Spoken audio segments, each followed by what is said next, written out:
en México, buenas noches en España. Hoy voy a exponer la tercera y última conferencia de esta serie. Quiero agradecer mucho la cooperación de Juanjo Bedoya, el técnico nuestro que tenemos en Madrid, que desinteresadamente es un miembro fiel de la Iglesia de Cristo en Madrid, desinteresadamente ha estado colaborando. Las dos conferencias anteriores las pronuncié de acuerdo a lo que me pidió el hermano Gilberto Estrada. Para esta última conferencia me pidió que hablara del coronavirus y Dios. La he escrito y voy a leerla. En el mes de marzo de este año, cuando hizo su aparición la epidemia de coronavirus, en poco tiempo se expandió por todo el mundo. Primero se contagió China, poco después Europa, luego Estados Unidos, América Latina, Australia, África.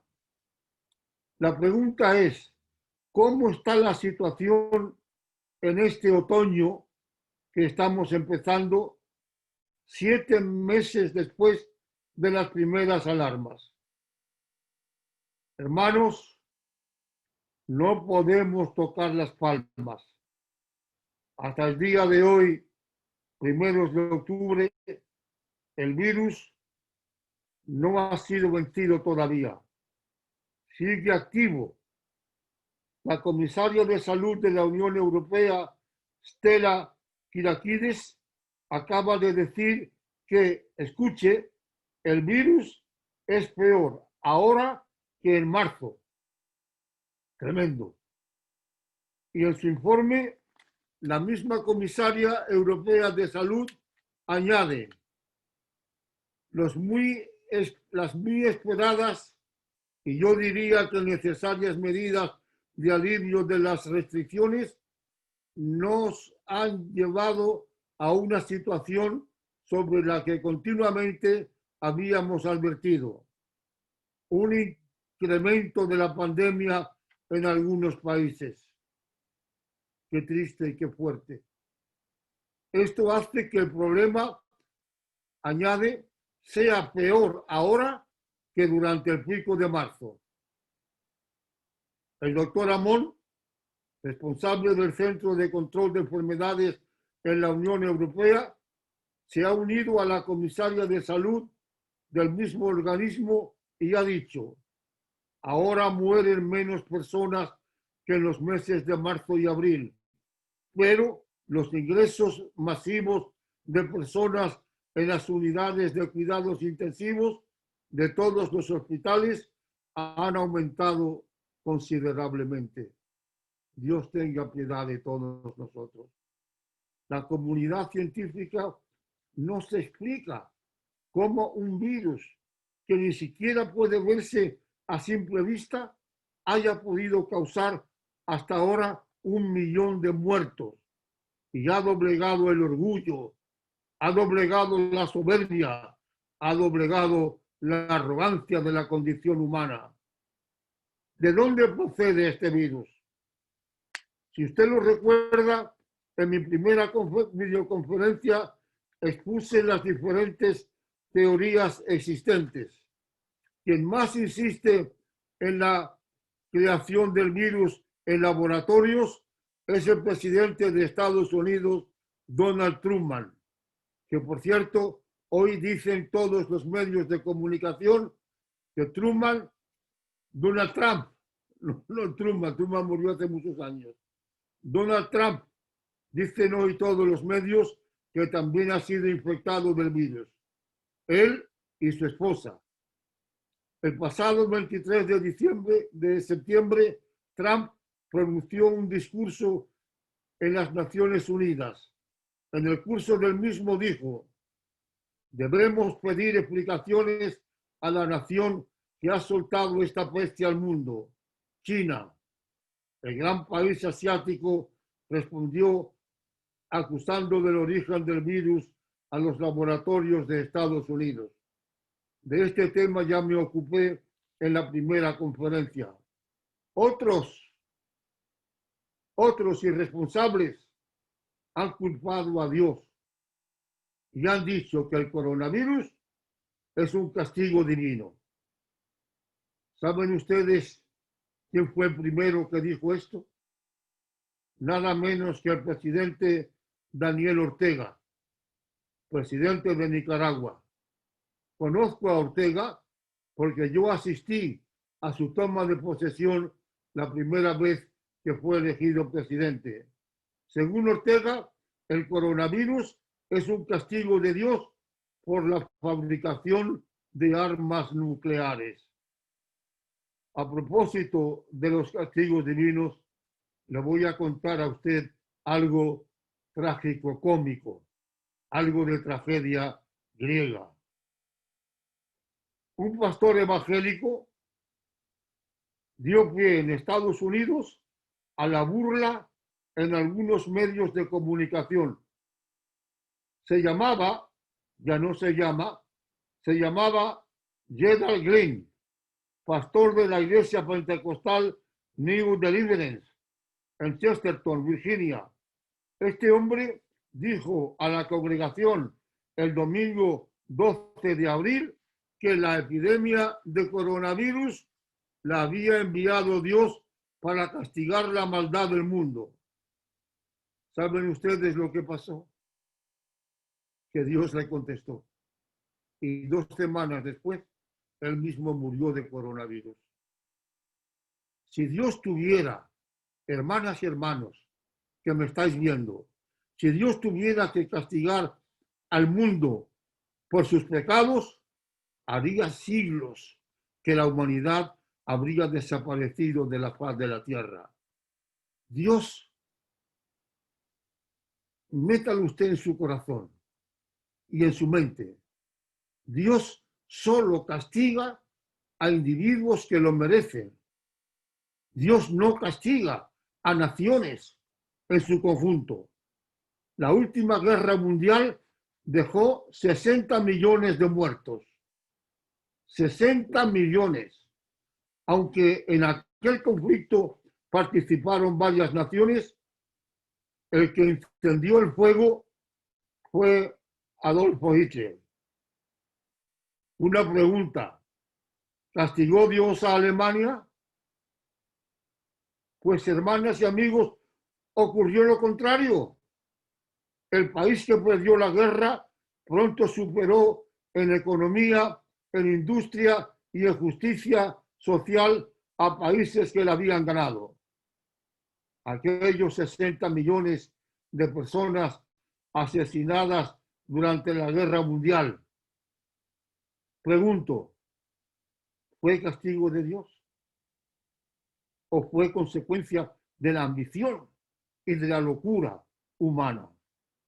Cuando en 1940 la tragedia se cernía sobre Europa, Hitler se disponía a lanzar una gran ofensiva militar sobre Inglaterra.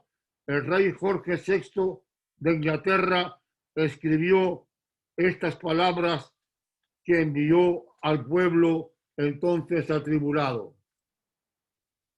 Se la leo a usted, lo que dijo el rey en aquellos años de 1940. Dije al anciano que cuidaba la puerta del año nuevo: dame, te pido, un camino y una luz para el camino. Y el anciano que cuidaba la puerta del año nuevo me respondió: pon tu mano sobre la mano de Dios.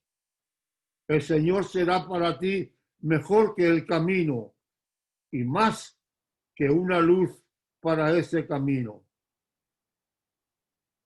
La que se conoce como la epidemia devastadora de la historia moderna inició la carrera de muerte en los primeros meses de este año 2020. El desastre se ha cebado ya en 193 países del mundo.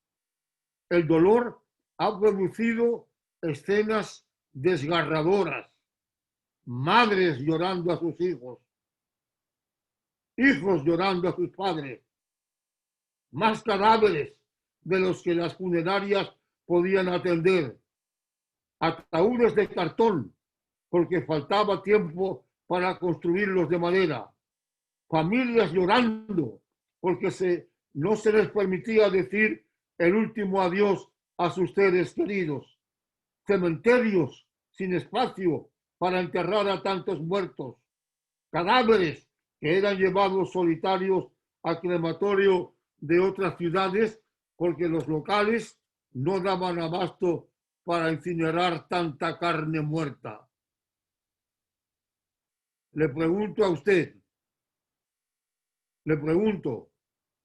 ¿puede culparse a Dios de tanto sufrimiento? Poder se puede, pero ¿tiene lógica? ¿Tiene sentido? ¿Hay alguna verdad en esas acusaciones contra Dios? ¿Es Dios culpable de todos los males que está generando el coronavirus? Escuelas primarias, institutos y universidades sin clases. El cierre de las escuelas ha dejado sin comedor a 368 millones de niños. Se lo repito a usted, el coronavirus ha dejado sin comida a 368 millones de escolares en todo el mundo. Fronteras entre países cerradas al tránsito de ciudadanos. Personal sanitario, médicos, enfermeros, enfermeras y otros contagiados cuando atendían a enfermos. Hermanas y hermanos, amigos que me estáis escuchando, ¿hay algún incrédulo entre ustedes? ¿Culpamos a Dios de todas estas adversidades causadas por el hombre? Todas las actividades deportivas paralizadas, museos, teatros, cines cerrados, parques y jardines prohibidos. ¿Quién es el responsable del sufrimiento en la tierra? ¿Es Dios o es usted? ¿Es Dios o somos nosotros? A veces la propia naturaleza inunda nuestras vidas de sufrimiento. Cuando el 30 de octubre de 1998 el huracán Mitch devastó 4 países de Centroamérica, El Salvador, Nicaragua, Honduras y Guatemala. Por cierto, yo estuve en los 4, llevando $10,000 para cada uno de esos países. El Mitch dejó 25,000 muertos, 15,000 desaparecidos. ¿Fue Dios el autor del sufrimiento que quedó en miles de corazones? Cuando el 12 de enero del año 2010 un terremoto dejó en Haití 300,000 muertos y 1 millón de personas damnificadas, ¿fue Dios? ¿Culpamos a Dios de aquel soplo de fuego desde las moradas? ¿Lo hizo Él? Ahora que el coronavirus ha infectado a millones de personas en el mundo y desde primeros de marzo hasta el día de hoy ha matado a 1 millón de personas, ¿usted cree que es normal que culpemos a Dios? ¿Culpamos a Dios por el alcance de una epidemia que ha tenido su origen en causas naturales? ¿Estamos locos? ¿Estamos perdiendo el juicio? ¿Se nos ha trastornado la razón? ¿Por qué no aceptamos que sufrir y llorar significa vivir? El drama del sufrimiento ha sido siempre compañero y tortura de la raza humana.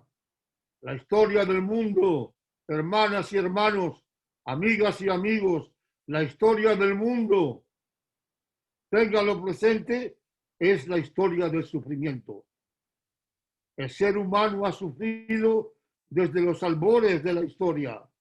La epidemia de coronavirus no es más que una de las plagas de dolor y de sufrimiento que ha padecido el mundo desde que el mundo es mundo. Antes de morir, cuando los médicos decían a los enfermos terminales de coronavirus que no podían hacer nada más, que perdieran la esperanza de seguir viviendo, en sus mentes se agolpaban las preguntas: ¿por qué a mí? ¿Por qué ha de pasarme a mí esto? ¿Por qué he de despedirme de los míos de esta manera tan cruel? ¿Por qué la desgracia ha tronchado mi vida? ¿Por qué el agua violenta y fangosa se ha llevado mi barca? ¿Por qué Dios ha permitido que esto me pase a mí? ¿Se da usted cuenta de la ingratitud y del desprecio que hay en estas por qué? Cuando decimos ¿por qué a mí? ¿Qué estamos diciendo? ¿Por qué no al otro? ¿Por qué no a mi vecino? ¿Por qué necesariamente a mí? La letanía de porqués no termina ni terminará nunca. El teólogo y filósofo italiano Romano Guardini dijo a un amigo poco antes de morir que cuando se encontrara con Dios en el cielo le preguntaría muchas cosas, entre ellas el porqué del sufrimiento. La existencia del sufrimiento ha apartado a muchas personas de Dios. Voy a relatarte un caso auténtico, real, que está en todos los libros de historia de la Segunda Guerra Mundial. En diciembre de 1942, cuando Hitler se paseaba triunfador por toda Europa, un pastor evangélico alemán recibió una carta de un hijo que estaba luchando en el frente de Stalingrado, en la antigua Unión Soviética. La carta, de una lectura estremecedora, el soldado, criado en la doctrina de la Biblia, se quejaba contra su padre. ¿Quiere usted que le lea la carta? Yo la tengo en mis archivos. En la carta, este soldado, criado en la Biblia, le decía al padre: plantear el problema de la existencia de Dios en Stalingrado significa negarlo. Debo decirlo y me pesa doblemente. Tú, padre, me has educado porque faltaba mi madre y siempre me has puesto a Dios entre mis ojos y mi alma. Y me pesan estas palabras doblemente porque serán tal vez las últimas mías y ya no podré decir otras que las corrijan o las anulen. Tú eres pastor de almas, padre. En la última carta te digo la verdad o lo que creo que es la verdad. Padre, he buscado a Dios en cada zanja, en toda casa destruida, en mis camaradas, en mi corazón. Yo clamaba por él. Padre, las casas están destruidas. Los camaradas eran tan heroicos o tan viles como yo. En la tierra había hambre y homicidas y del cielo caía bombas y fuegos. Padre, Dios es el que me faltaba. No, Padre, no hay Dios alguno. Lo repito y sé que es una cosa terrible y para mí irreparable. Si existe Dios, solo está cerca de ustedes en los libros de los salmos y en las oraciones, en las palabras devotas de pastores como usted y en el repique de las campanas y en el perfume del incienso. Pero Padre, Dios no está en Stalingrado. La carta del soldado alemán a su padre emociona. conmociona, pero el planteamiento, el argumento de fondo, no tiene sentido. Yo he visto varios documentales sobre la batalla de Stalingrado. Tuvo lugar el 22 de agosto de 1942 al 2 de febrero de 1943 entre soldados alemanes y soldados soviéticos en el curso de la Segunda Guerra Mundial. Las fuerzas alemanas cercaron la ciudad de Stalingrado, una ciudad preciosa. Si usted tiene dinero alguna vez y quiere viajar, viaje a Stalingrado. Ahora es San Petersburgo. Incluso llegaron las bombas a penetrar en algunos barrios de la ciudad. El ejército soviético reaccionó y las tropas alemanas se vieron obligadas a capitular. Pidieron la paz, el armisticio, 24 generales y 100.000 hombres de tropa alemanes. La batalla de Stalingrado está considerada como una de las más sangrientas de la historia de la humanidad. Representó el fin del nazismo en Europa. Se estima que murieron 2 millones de personas en aquella batalla, entre soldados alemanes y soldados civiles soviéticos. No sabemos qué ocurrió con el soldado alemán que le escribió la carta al padre. Se cree que murió en aquella batalla histórica. También pudo ser, como ha ocurrido en otros casos, que antes de la muerte recordara todas las enseñanzas bíblicas del Padre y se reconciliara con Dios. En cualquier caso, amigas y amigos, hermanas y hermanos, en cualquier caso, la fe en Dios está recuperando muchos puntos en esta crisis de coronavirus que estamos padeciendo. He leído en el New York Times que 100 millones de evangélicos en Estados Unidos dicen que el coronavirus ha fortalecido su fe. Y es que la voz de Dios se sigue escuchando a través de los tiempos y de las epidemias. No es momento, no lo es, de atribuir a Dios los males que Él no provoca. La batalla de Stalingrado, por ejemplo, donde seguramente moriría el soldado alemán de nuestra historia, no la inició Dios. ¿Por qué culparle a Él? Fue obra de otro Dios humano, Hitler. Fue él quien la propició y la mantuvo.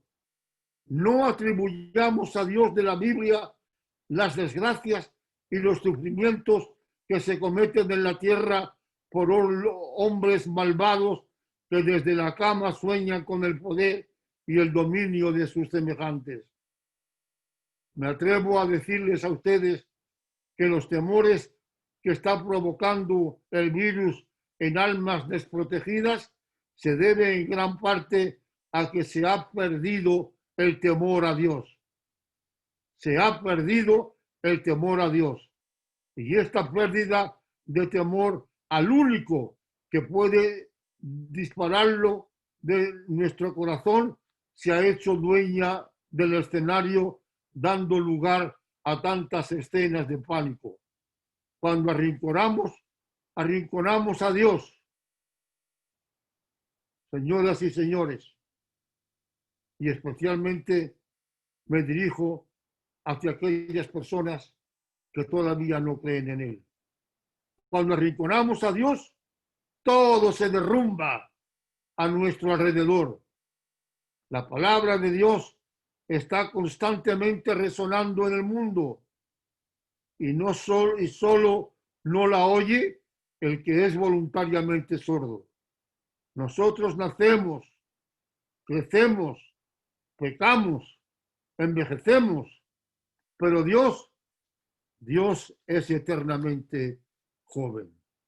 Quienes creen que el coronavirus es un castigo de Dios están absolutamente equivocados, como lo estaban algunos de los personajes de la Biblia.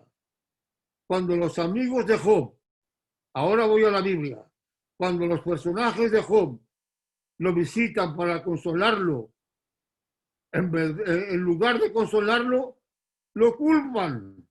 Le dicen que las penalidades por las que estaban pasando eran castigo de Dios y no eran castigos de Dios. Cuando los discípulos de Cristo vieron al ciego de nacimiento, creyeron que era un castigo de Dios. Preguntan, ¿quién pecó? ¿Este o sus padres? Castigo de Dios por sus pecados o por los pecados del Padre. Y no era castigo de Dios. Había nacido ciego, como se nace jorobado, o como se nace tullido, o como se nace enfermo. Cuando Pilato mandó asesinar a un gran número de galileos, los mismos discípulos creyeron que había sido un castigo de Dios ejecutado por Pilato. ¿Se da usted cuenta? ¿Podría Dios utilizar a un pagano para castigar a galileos de su pueblo? Repito otra vez, o no entendemos a Dios, o no sabemos nada de la fe, o no interpretamos la Biblia correctamente, o nos estamos volviendo locos. ¿Cómo podían creer los discípulos que aquel castigo por obra de Pilato había sido cosa de Dios? Cuando cayó la torre de Siloé y mató a 18 personas, también los discípulos creyeron que había sido un castigo de Dios. Cristo tiene que aclararles que la muerte de aquellos hombres no significaba ni culpas ni castigos. Hermanos y amigos, en esta última conferencia quiero ir al fondo del tema. Dios es omnipotente, pero la omnipotencia de Dios no puede anular la libertad del ser humano. ¿Sabe usted por qué? Porque esto iría en contra de sus principios. Es el propio ser humano, hombre y mujer, los que deciden si quieren utilizar esa libertad para el bien o para el mal. En el cuarto libro de la Biblia, Dios dice que ha puesto delante de nosotros, delante de usted y delante de mí, ha puesto la bendición y la maldición. Y somos nosotros, no es Dios. Somos usted y yo quienes hemos de elegir.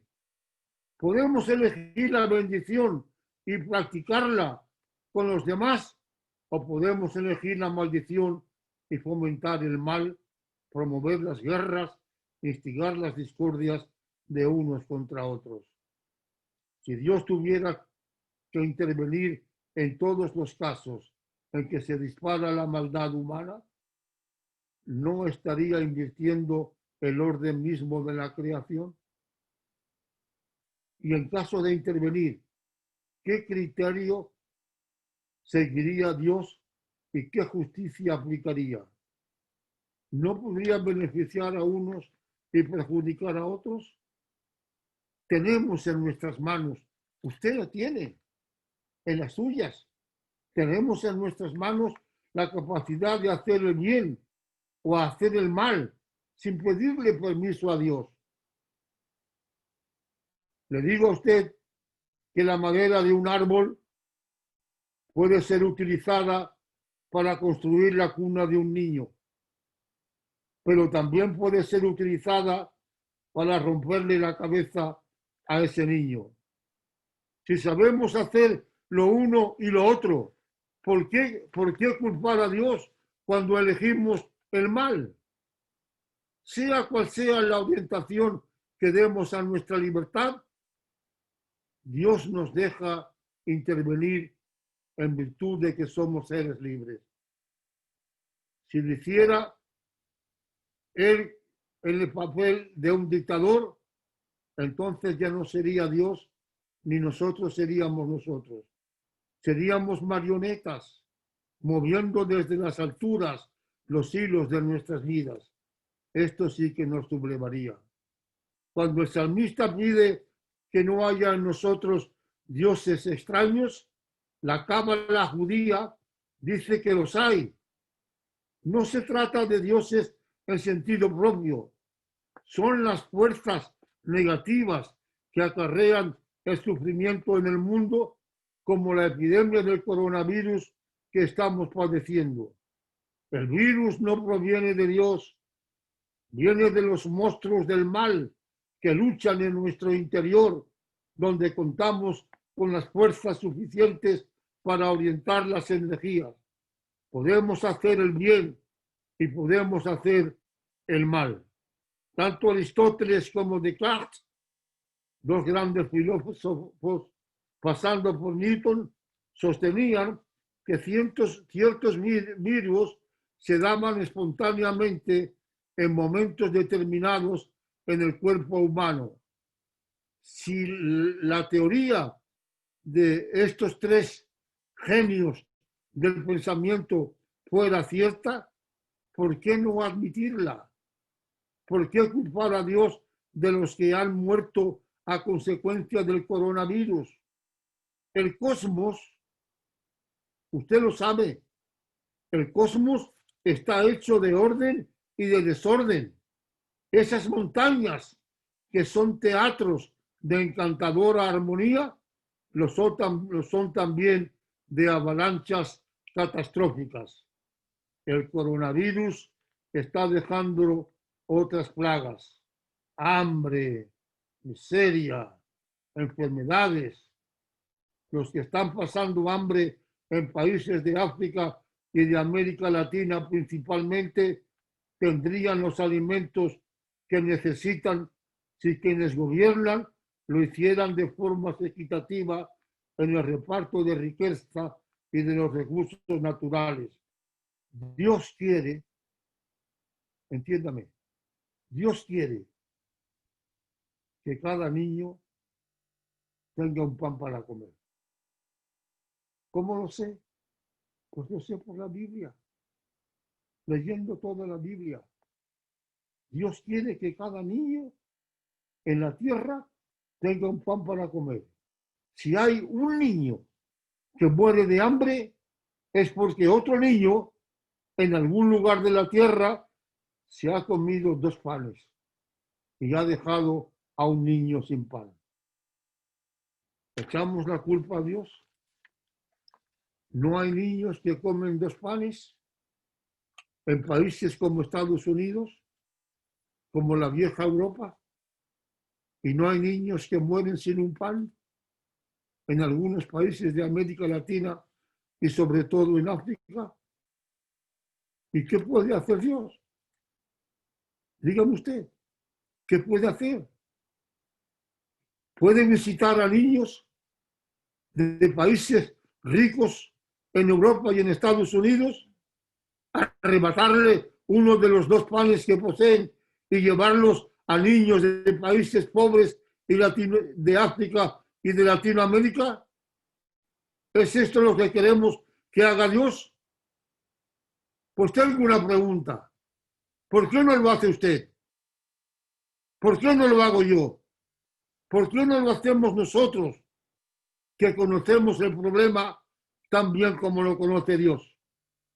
Es verdad que países como El Salvador, Honduras, Nicaragua, Guatemala y otros no poseen sistemas de salud ni hospitales para hacer frente a los ataques del coronavirus.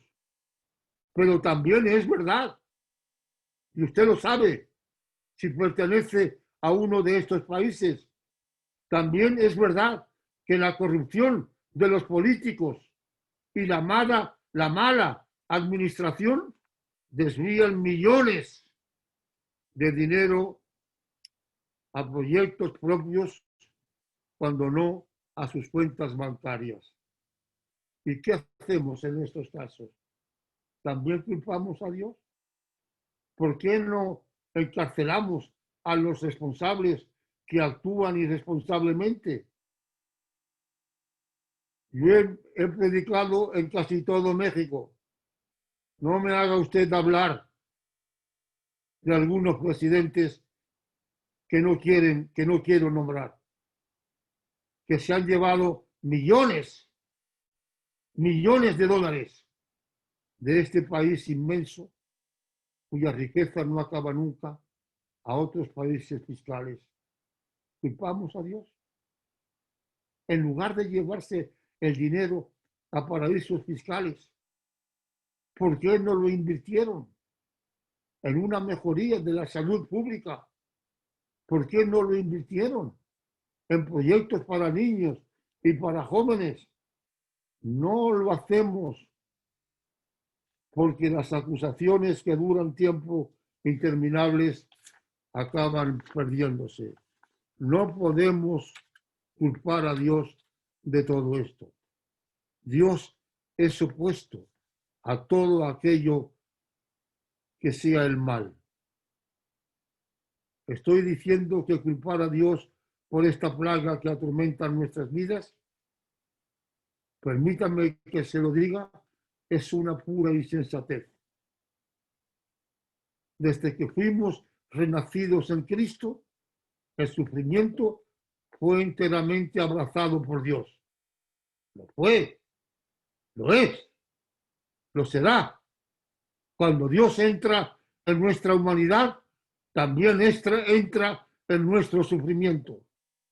Quienes sufren la epidemia de coronavirus no pueden decir que su sufrimiento sea obra de Dios. Y si lo hacen, no llevan razón. Están completamente equivocados. Dios no ha montado laboratorios entre las nubes para fabricar el virus. Dios no ha hecho lo que han hecho personajes malos en esta tierra. Tampoco creo que sean China ni Estados Unidos los que han levantado laboratorios que al final han matado a millones de seres en sus países. Un escritor australiano, Emily Holmes, de tendencia atea, ha dicho recientemente que la epidemia de coronavirus que estamos padeciendo es una prueba de que Dios, si existe, ha abandonado el mundo. Negativo, absolutamente negativo, totalmente equivocado.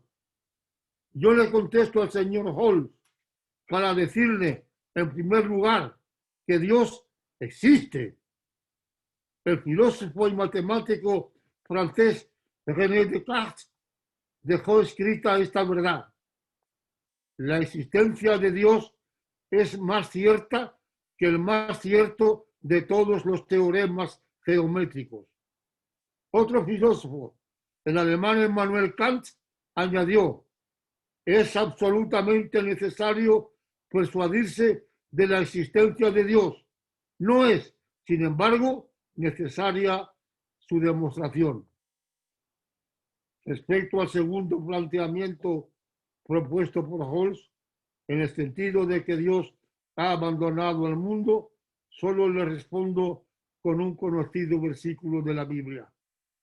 Él no me estará escuchando, pero quizás alguien se lo pueda transmitir. Un solo versículo de la Biblia demuestra que Dios no ha abandonado al mundo. Un versículo que los niños de sus escuelas dominicales se saben de memoria. De tal manera amó Dios al mundo que ha dado a su Hijo unigénito para que todo aquel que en él cree no se pierda, mas tenga vida eterna. El ateo australiano no habrá leído este versículo. De haberlo leído, no podría decir que Dios ha abandonado al mundo, porque lo amó de tal manera que hizo lo que ningún ser humano puede hacer, entregar a su Hijo. Si Dios ama al mundo, al extremo de entregar al suyo a la muerte, es porque ni lo abandonó, ni lo abandona, ni lo abandonará.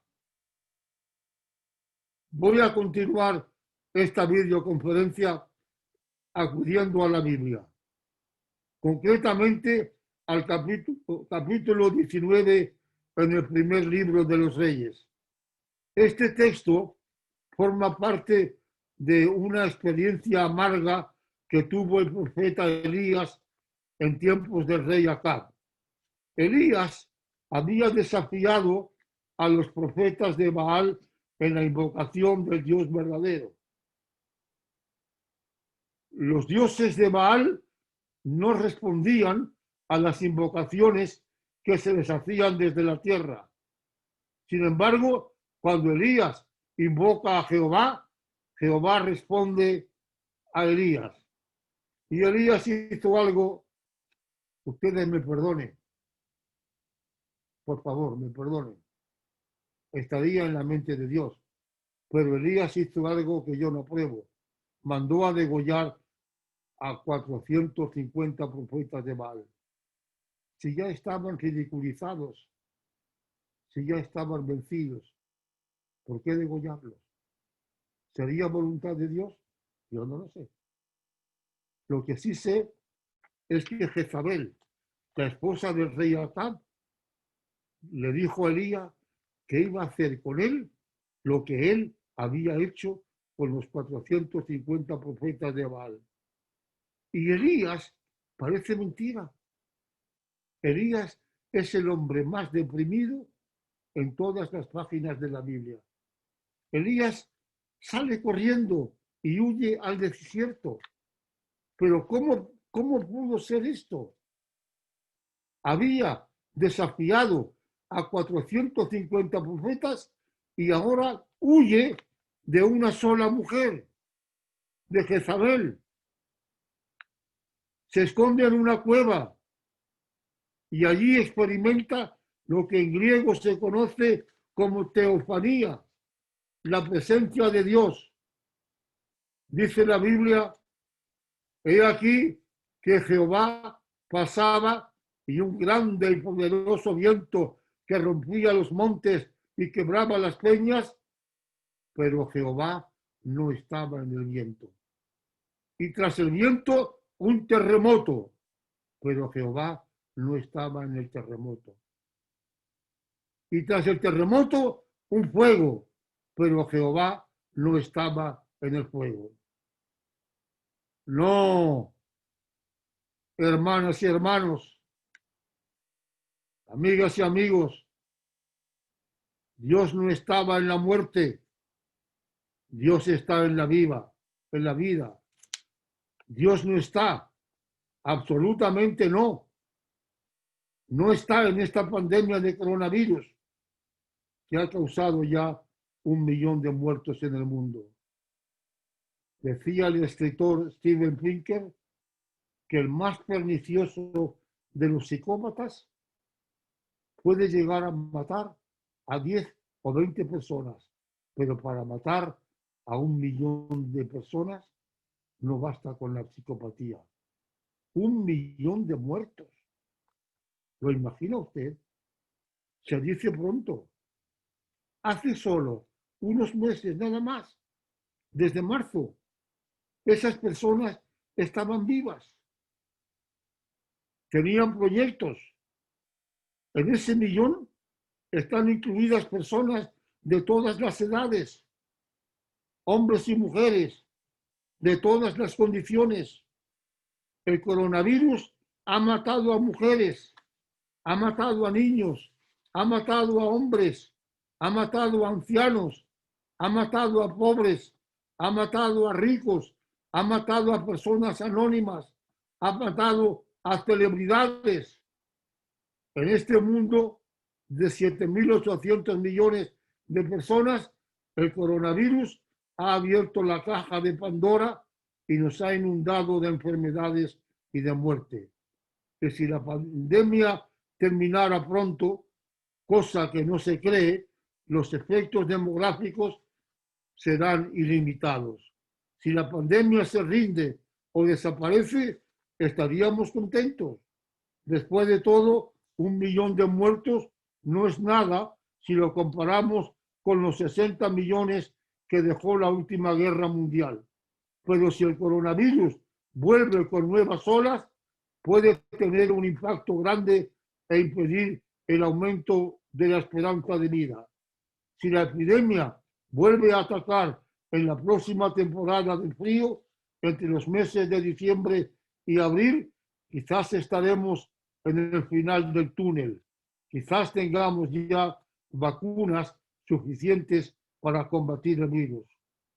Regreso a la historia de Elías. El profeta es testigo de un fuerte viento, de un terremoto, de un fuego, pero en ninguno de estos elementos estaba Dios. Solo los radicales antidios pueden culparlo de intervenir en catástrofes originadas por la propia naturaleza. ¿Dónde estaba Dios? El mismo pasaje lo dice. Tras el fuego, un silbo apacible y delicado. Los llamados padres de la Iglesia, hombres que comentaron la Biblia durante los primeros 5 siglos de nuestra era, están de acuerdo en que ese silbo apacible y delicado simboliza la espiritualidad de Dios y la espiritualidad que nosotros hemos de practicar. No podemos considerar a los miembros de la Iglesia como si fueran miembros de un cuerpo fosilizado, como una momia encerrada en un sarcófago de oro. Los cristianos estamos llamados a crecer en el conocimiento de Cristo y crecer espiritualmente. Así lo entiende el apóstol Pedro cuando dice: vosotros, como piedras vivas, sed edificados como una casa espiritual. Hermanas y amigos, desde España os digo, estamos en continuo viaje hacia Dios. No podemos permanecer inmóviles. Hemos de crecer en el conocimiento de Dios y también en el cultivo de la espiritualidad. ¿Dónde está Dios en estos tiempos de pandemia? ¿Dónde está? Te voy a contestar, pero te voy a contestar con un poema de la gran poetisa Gloria Fuertes. Te lo leo. Escucha con mucha atención, por favor. Dice el poema: si te tienes que decir dónde está, Dios se marcha. De nada vale que te diga que vive en tu garganta, que Dios está en las flores y en los granos, en los pájaros y en las llagas, en lo feo, en lo triste, en el aire, en el agua. Dios está en el mar y a veces en el templo. Dios está en el dolor que queda y en el viejo que pasa, en la madre que pare y en la garrapata, en la mujer pública y en la torre de la mezquita blanca. Dios está en la mina, Dios está en la playa. Es verdad que Dios está en todas partes, pero hay que verle sin preguntar por dónde está, como si Dios fuera mineral o planta. Quédate en silencio, mírate a la cara. El misterio de que veas y que sientas no basta. Allí está Dios. Pasa un niño cantando, tú le amas, ahí está Dios. Le tienes en la lengua cuando cantas, en la voz cuando blasfemas, y cuando preguntas que dónde está Dios, esa curiosidad es Dios que camina por tu sangre amarga. He terminado la tercera y la última conferencia. Y ahora, fuera ya de la conferencia, quiero decir a ustedes que para mí ha sido un verdadero placer poder contribuir en este proyecto tan bonito que ustedes tienen. Para mí no ha sido fácil. Llevo unos días con la voz muy tomada y una parte de la cara sin sensibilidad. Aún así, estoy en tratamiento, aún así me he esforzado para que estas 3 conferencias salgan conforme lo habían ustedes pedido y que Dios bendiga el trabajo que han hecho ustedes desde México y el trabajo que nosotros hemos hecho desde España. Gracias, hermanos y hermanas.